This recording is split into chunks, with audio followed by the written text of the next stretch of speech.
into your month of November where that is concerned, moving into the end or the lead up to the end of your year of 2025 where that is concerned. And in many ways, what your month of November signifies is a lead up to the end.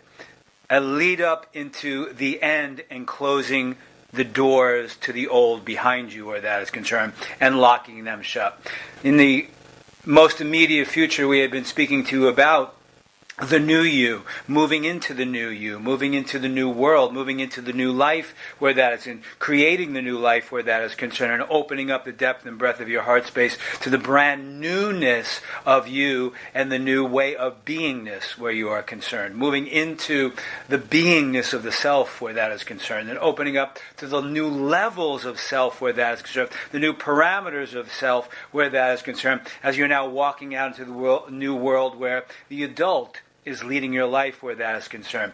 Free in many ways from many of the trauma and the wounding that surrounded you for so long where that is concerned. And now opening up your heart space and making choices from that place where that is concerned. Making choices in your life from the place of the adult where that is concerned, as opposed through your wounding and the wounded child where that is concerned. So as you move and begin this period of time, this 2-month period of time, leading up to the end of your year of 2025, where that is concerned, this month is now a lead up to finally closing the doors to the old, where that is concerned. Many are still experiencing aspects of the old, because many are still holding on to the old just a little bit, where that is concerned. Some for dear life, where that is concerned, because as you release the old habits, patterns, rituals, and behaviors, and attempt to close those doors shut where that is concerned,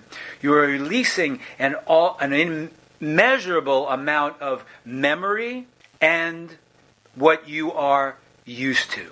We will say that again. You will be releasing an immeasurable amount of what you are used to and what you are comfortable with where that is concerned. In many ways, you could look at this period of time of moving out of deep, encrusted comfort zones where that is concerned, where you're comfortable with the old, where you're comfortable with the old habits, patterns, rituals, and behaviors, where you're comfortable in the knowingness of all of it. Most now are feeling the trepidation of moving into the new.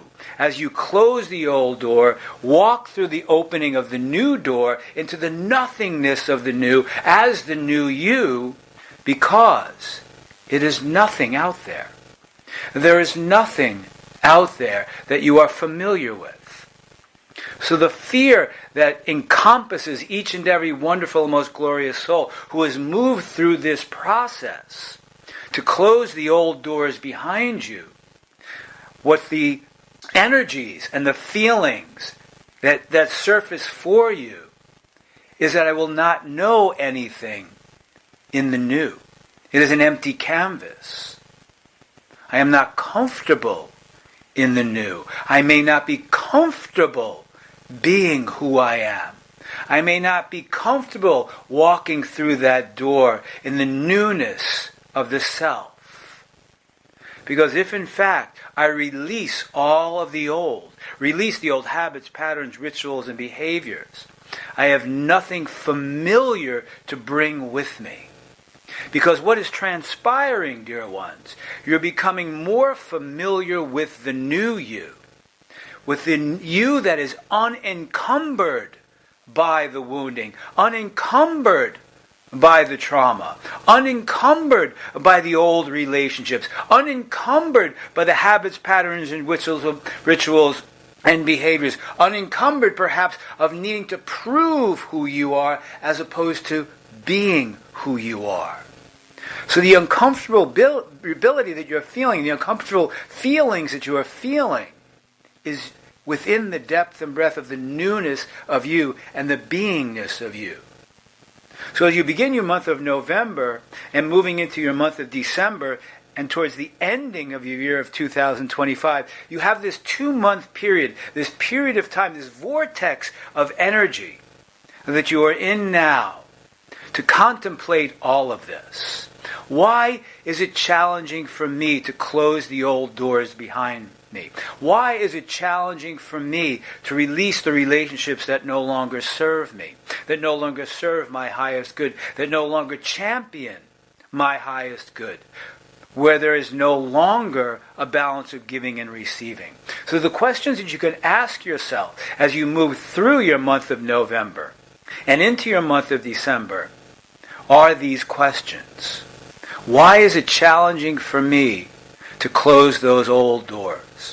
Why is it challenging for me to release those old relationships? And it is time to look at that, dear ones, to see what you are holding on to from the past. See what you are holding on to from the old, where that is concerned. And are you ready to walk through the new doors in the full beingness of who you are? The full beingness of who you are, in the depth and breadth of your heart space. Moving to a more powerfulness of self. Feeling more powerful about who you are being. Knowing that you no longer need to prove to others outside of yourself that you are worthy to be loved. That you are loved for who you are. The only way in which you can know that you are loved for who you are is to know that intrinsically in the depth and breadth of your heart space. Which is why each and every one of you had participated in the inner journey. Moving into the depth and breadth of you where that is concerned, to experience the trauma, to experience the wounding, to know how to nurture yourself when you are in that place. You see, dear ones, as you move through the new doorways, after closing the old doors to the old, you are still going to experience aspects of the trauma, aspects of the wounding. But now, as you've shifted from allowing that wounded child to run your life, to dictate your life outside of you, making choices based upon the wounds of the child, you are now moving into the place as the adult with a mighty stout bag full of tools to use when aspects of the trauma surface, when aspects of the wounding surface, when doubt creeps in. What tools can I use now? How can I remain in charge of my life as the adult, as I move into the new? As we said to you the last time we came to you, dear ones, the new is you. It is not about what is new outside of yourself in the third dimensional realm in your physical human form. As you are now ready to combine the spiritual self, the God-like consciousness, into the human self where that is concerned, and walk freely amongst those wonderful and most glorious souls in the new outside of yourself as the new powerful you where that is concerned. Knowing who you are, loving, honoring, and valuing who you are, knowing that you are all-inclusive and equal to every wonderful and most glorious soul you encounter on your pathway through that new door. Thus, being in the powerfulness of self and knowing this. Yet, dear ones, doubt may creep in.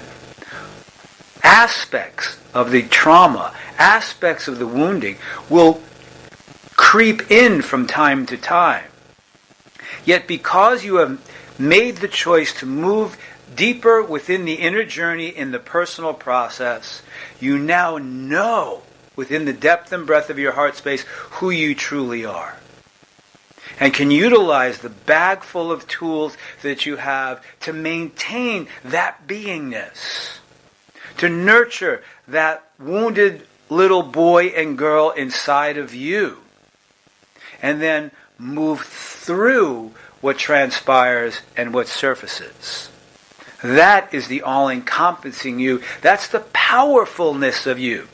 Utilizing your tools. Nurturing yourself through times of trepidation. Through times of doubt where that is concerned. Through times of discord. Nurturing yourself through it. So as you move into your month of November, moving through your month of November, it is also a time to look at what you can be thankful for or in gratitude for, where that is concerned. Looking at those relationships that support your highest good. Looking at those relationships that champion your highest good. Looking at those relationships where there is a balance of giving and receiving. And begin to cherish in gratitude what is in your life, as opposed to looking at what isn't in your life yet. Begin with, who am I? Where am I? Who champions my highest good? What are the relationships that I am having that champion my highest good, where there's a balance of giving and receiving? Where my needs are met and I meet the needs of another. Where there is a balance, a full balance of giving and receiving.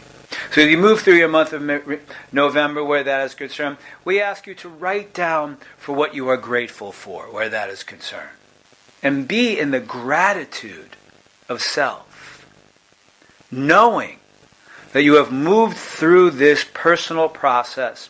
Continue to move through this personal process, which is why you come to us and we come to you, to guide and support you along your journey on this pathway in the human form in the third dimensional realm.